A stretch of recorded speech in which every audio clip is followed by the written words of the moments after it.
প্রিয় নেতৃবৃন্দ, সহকর্মীবৃন্দ, সকল শরণার্থীগণ, আসসালামু আলাইকুম।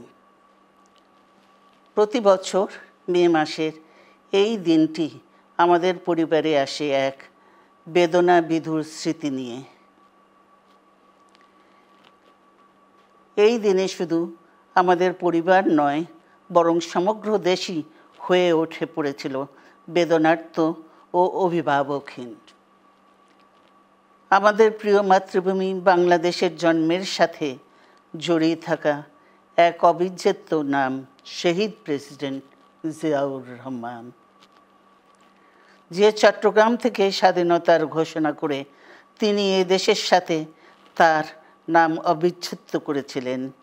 সেই চট্টগ্রামেই এক সফল, সৎ, দূরদর্শী ও প্রকৃত দেশপ্রেমিক প্রেসিডেন্ট হিসেবে নিজের জীবন উৎসর্গ করেছেন।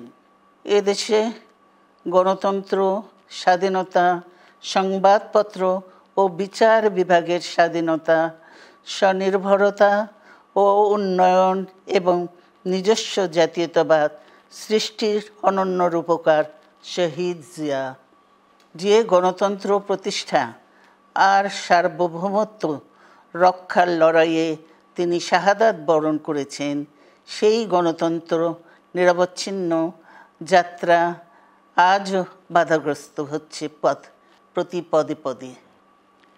খুব শীঘ্রই আমরা বাংলাদেশকে গণতন্ত্রে পুনঃপ্রতিষ্ঠিত দেখতে পাব।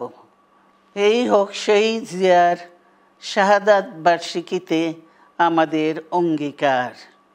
এই লক্ষ্যে সুশৃঙ্খলভাবে এগিয়ে চলার জন্য আমি বিএনপির সকল পর্যায়ের নেতা কর্মী ও দেশবাসীর প্রতি আহ্বান জানাচ্ছি।